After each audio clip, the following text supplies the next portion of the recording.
Kebakaran destinasi wisata budaya Desa Sade di Lombok Tengah, Nusa Tenggara Barat mengundang empati dari banyak pihak. Bantuan logistik dan kebutuhan warga terdampak terus mengalir dari berbagai pihak. Tidak hanya dari unsur pemerintah, uluran tangan juga datang dari wisatawan domestik, bahkan turis mancanegara yang turut berkontribusi dalam aksi kemanusiaan pasca insiden kebakaran tersebut.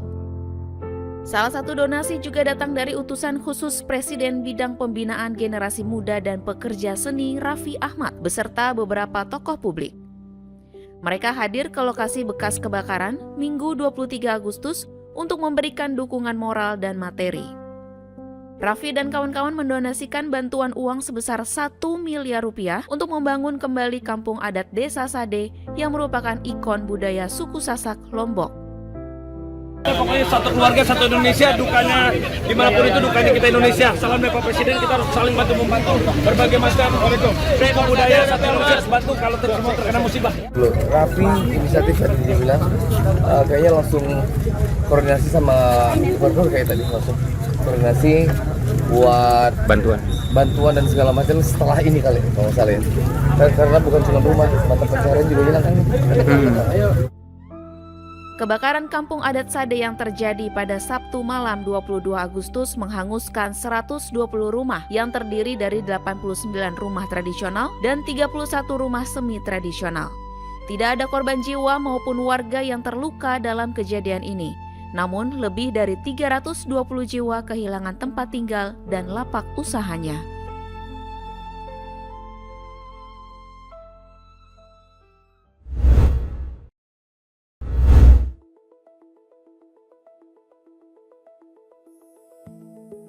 Paket wisata yang menawarkan pengalaman menikmati suasana pedesaan atau village tour semakin banyak diminati wisatawan.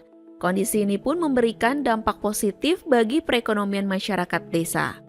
Seperti yang dilakukan pengelola kampung wisata Kebaya Kembang di Kelurahan Madurejo, Kabupaten Sleman, Daerah Istimewa Yogyakarta.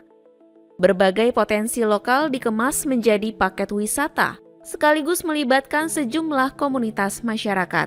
Pengelola Kampung Wisata Kebaya Kembang, Aan Purnama Yoga menyebut, paket wisata yang ditawarkan turut memberdayakan paguyuban gerobak sapi, padepokan seni tari, kelompok musik keroncong hingga para ibu anggota PKK.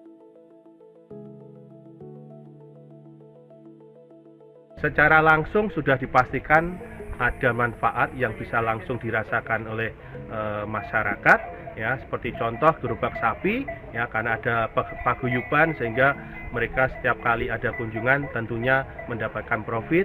Kemudian juga dari batik eco printing, semua daripada kegiatan sini ada yang namanya manfaat, baik itu secara moral atau secara material.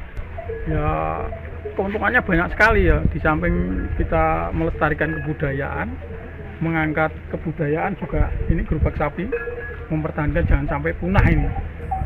Nah, termasuk ini gerobak sapi ikut diangkat lewat budaya. Wisata jelajah kampung ini menawarkan pengalaman berbeda bagi para wisatawan. Mulai dari berkeliling kampung dengan gerobak sapi, menyusuri persawahan, hingga mempraktikkan langsung pembuatan jamu tradisional. Kita nggak pernah kan naik gerobak yang ditarik sapi, biasanya kuda. Dan ini tadi juga akhirnya ngelihat kalau lewat-lewat sawah gitu ya, itu juga sesuatu yang menarik. Juga tadi teman-teman juga nggak pernah dari mulai naik sampai duduk gitu ya, sampai jalan. Nah, ini semua pengalaman yang baru sih buat semuanya. Unik ya, yang berbeda ya. Tentu saja teman-teman dari Jakarta rata-rata saya yakin sih ini baru pengalaman pertama ya naik gerobak sapi ya, bersama-sama dengan konvoi yang panjang ya, kemudian menikmati hidangan yang tradisional tapi rasanya mantap lah. Bagi warga perkotaan, merasakan langsung kehidupan dan rutinitas masyarakat pedesaan menjadi pengalaman yang tak biasa. Potensi inilah yang kemudian dikemas warga desa menjadi daya tarik wisata, sekaligus membuka peluang pendapatan dan mendorong pemberdayaan ekonomi masyarakat.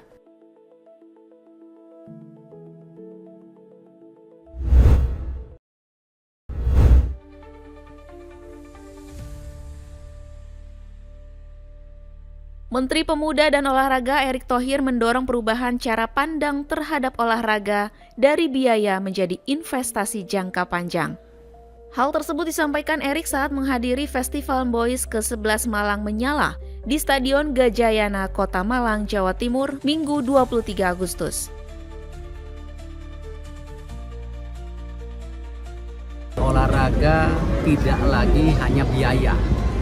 Ya, ini persepsinya kan biaya, padahal salah. Olahraga itu adalah investasi yang menciptakan yang namanya keekonomian. Contoh, ya, kalau ada pertandingan olahraga, ada tiketnya nggak? Ada tiketnya loh. Ada yang beli makan, ada. Terus transaksinya bayar pajak. Artinya bukan biaya, justru investasi. Ya, dan investasi apa lagi? Coba kalau masyarakat dari awal berolahraga, investasi kesehatan.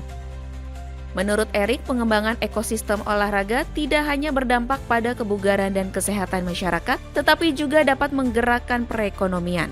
Pertandingan olahraga misalnya dapat mendorong transaksi melalui penjualan tiket, kuliner, dan kegiatan ekonomi lainnya.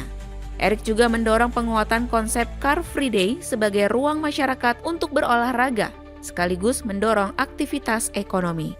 Ia menargetkan program Car Free Day dapat berkembang di 514 kabupaten dan kota di Indonesia dengan melibatkan pemerintah dan komunitas. Erick berharap aktivitas olahraga dapat tumbuh dari masyarakat, sekaligus memberikan manfaat kesehatan dan ekonomi.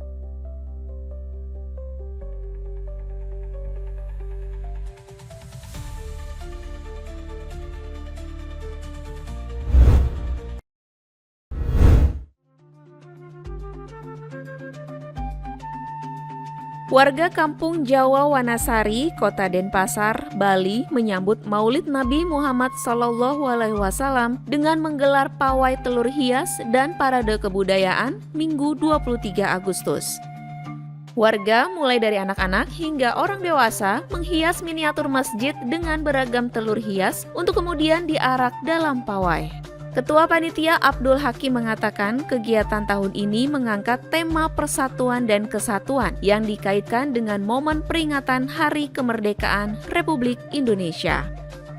Para peserta juga menampilkan keragaman budaya dengan mengenakan busana dari berbagai daerah serta membawa makanan dan perlengkapan khas daerah masing-masing.